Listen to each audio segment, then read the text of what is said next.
Je ne comprends pas que nous ayons des élus et des dirigeants qui sont payés pour s'occuper du bien-être du peuple, mais qui en fait ne s'occupent que de leurs intérêts personnels. Je ne comprends pas la violence inouïe avec laquelle le peuple est réprimé dès qu'il manifeste son mécontentement. C'est ce qui s'est passé pendant toute l'année 2019 avec ces pauvres gilets jaunes. Des brigades à moto dont le passager était muni d'un manche de pioche pour taper sur les gens. Des véhicules blindés contre des gens désarmés et inoffensifs. J'ai même vu des gendarmes à cheval de la garde républicaine équipés de manches de pioche pour charger le peuple avec leurs chevaux, équipés de protections en plexiglas sur leurs yeux. Des flics qui ne connaissent rien en maintien de l'ordre faisant partie de la BAC ou de la BRI. Ceux-ci étaient équipés de matraques télescopiques en acier qui faisaient des dégâts considérables sur les personnes âgées, des femmes ou des gens inoffensifs et même des personnes handicapées, ce qui est immonde. Le pouvoir qui ne comprend rien au peuple le considère comme un danger et le traite comme une meute de chiens qu'il faut mater. Leur seul souci, c'est de se faire le plus de fric possible et de favoriser tous leurs potes qui leur devront un renvoi d'ascenseur lorsqu'ils ne seront plus au pouvoir. Car oui, dans pas si longtemps que cela, ces gens ne seront plus au pouvoir, car nous n'en voulons plus. Aux prochaines élections, ce sera quelqu'un d'autre. Hélas, qui que ce soit qui sera élu, ce sera pareil. Ces gens nous feront de belles promesses pendant les périodes électorales, mais une fois au pouvoir, ils feront comme Macron, Hollande ou Sarkozy, qui ont tristement marqué l'histoire de notre pays. Macron écrira un bouquin qu'il dédicacera dans les librairies. Les lèche-culs de sa bonne époque défileront pour se le faire dédicacer. Il donnera des leçons et critiquera son successeur pour la forme, mais il fera partie du club des ex-présidents, plein aux as, et continuera quand même de bénéficier des largesses de l'État. Il aura un véhicule de fonction, un chauffeur, des gardes du corps et tout cela payé par nous.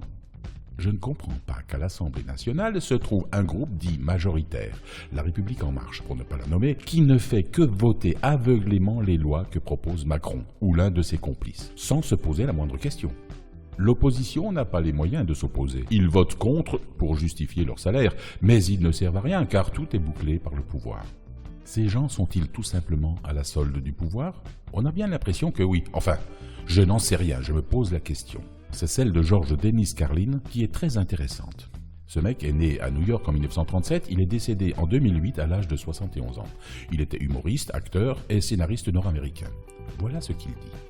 Il y a des raisons à tout cela. Il y a une raison pour que l'éducation pue, et c'est la même raison qui ne sera jamais réglée. Ça ne s'améliorera jamais. Donc les amis, soyez contents avec ce que vous avez, parce que les propriétaires de ce pays ne le souhaitent pas. Je parle des vrais propriétaires. Là, les gros, les riches, les vrais propriétaires, les gros hommes d'affaires très riches et gras qui contrôlent les choses et prennent toutes les décisions importantes. Oubliez les politiciens, ils ne servent à rien. Les politiciens sont mis là pour donner l'impression que vous avez la liberté de choisir. C'est faux, vous n'avez pas le choix. Vous avez des propriétaires, ils vous possèdent et ils possèdent tout. Ils possèdent toutes les terres importantes, ils possèdent toutes les compagnies qui paient le Sénat, l'Assemblée nationale, la police et on les juge dans leur poche. Ils possèdent tous les médias d'information, toutes les compagnies médiatiques. Donc, ils contrôlent toutes les nouvelles et informations qui vous sont données. Ils vous tiennent par les couilles. Ils dépensent des milliards de dollars chaque année en lobby. Des lobbies pour obtenir ce qu'ils veulent. Nous savons ce qu'ils veulent. Ils veulent plus pour eux et moins pour tous les autres. Mais je vais vous dire ce qu'ils ne veulent pas. Ils ne veulent pas d'une population de gens doués de pensée critique, bien informés, de gens bien éduqués, doués de pensée critique. En aucun cas, ça ne les aide pas. C'est contre leurs intérêts. C'est vrai. Vous savez quoi ? Ils ne veulent pas de gens autour de la table qui se rendent compte à quel point ils se font enculer. Ils ne veulent pas de cela. Vous savez ce qu'ils veulent ? Des travailleurs obéissants, des gens qui font leur boulot et remplissent leur paperasse et qui en font juste assez pour accepter passivement ces boulots de plus en plus chiants avec des salaires plus bas. Plus d'heures de travail qui réduisent leurs bénéfices sur le long terme et les pensions de retraite qui disparaissent. Et maintenant, ils veulent l'argent de votre sécurité sociale. Ils veulent l'argent de votre foutue retraite. Ils veulent le récupérer pour leur donner à leurs amis criminels à Wall Street. Et devinez quoi ? Ils l'auront. Ils auront tout de vous, car ils possèdent tout ici. C'est un grand club. Vous n'en faites pas partie. Vous et moi ne sommes pas membres du grand club. Et c'est le même club qui vous bourre le crâne toute la journée et vous dit ce qu'il faut croire. Toute la journée, ils vous bourrent le crâne avec leurs médias. Que croire, que penser, et ce qu'il faut acheter. Les dés sont pipés, les amis. La partie est truquée, et personne n'a l'air de le remarquer. Personne ne semble s'en soucier. De bons propriétaires pour ceux qui travaillent dur. Carte blanche, carte bleue, peu importe quelle merde vous avez. De bons proprios pour des gens qui continuent à travailler dur. Les gens ruinés continuent à élire ces riches fils de pute qui n'en ont rien à foutre d'eux. Ils s'en foutent de vous. Ils s'en tapent de vous. Ils s'en branlent. Complètement. Voilà ce que disait ce monsieur en 2008. Depuis, rien n'a changé. Au contraire, tout cela s'est aggravé. Comment peut-on continuer de croire ce qu'on nous dit ? Comment avoir confiance en ce lavage de cerveau, cette pression considérable qu'on nous a mise concernant le coronavirus ? Qu'est-ce qui est vrai dans tout ça ? Moi, je ne crois en rien. Je me pose des questions, et vous, ne vous en posez-vous pas ? Vous qui m'écoutez, vous n'êtes pas des cons, contrairement à ce que croit le pouvoir. Vous avez un cerveau qui fonctionne. Ne prenez pas tout ce qu'on vous dit pour argent comptant. Vous avez tous un QI suffisant pour avoir votre propre opinion, votre libre arbitre. Ne croyez rien de ce que vous dit la presse. Ils sont tous tenus en main par le pouvoir. Mettez systématiquement en doute et faites votre propre enquête. Il y a suffisamment de lanceurs d'alerte sur Internet pour que vous puissiez vous faire votre propre idée. Il en va de notre survie. Ouvrez l'œil, soyez attentifs, cessez de vous faire abuser. Reprenez la main.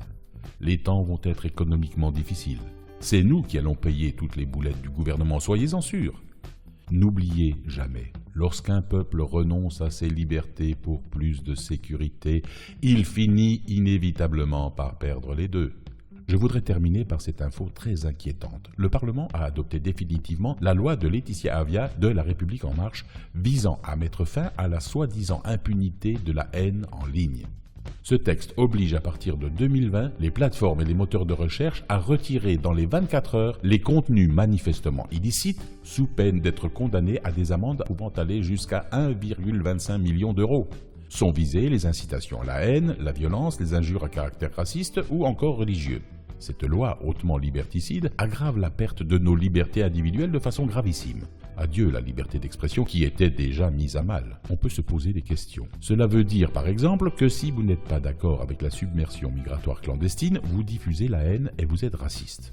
En ce qui concerne les injures à caractère religieux, peut-on se poser la question de savoir si, lorsqu'il y aura injure envers la chrétienté, on appellera ça aussi injure à caractère religieux, ou cette infraction ne concernera-t-elle qu'une seule religion ? Moi, je n'en sais rien, je me pose la question. Toi aussi, tu peux participer à cette prise de conscience en partageant cette vidéo et en la likant. Inscrivez-vous sur ma chaîne YouTube. J'ai déjà mis 23 vidéos en ligne dans lesquelles je me pose d'autres questions, sans doute les mêmes que vous. Si vous avez eu de l'intérêt pour celles que vous êtes en train d'écouter, les 23 autres vont vous passionner. Likez-la et n'oubliez pas d'appuyer sur la petite cloche si vous souhaitez être averti de mes futures vidéos. Partagez, partagez, partagez.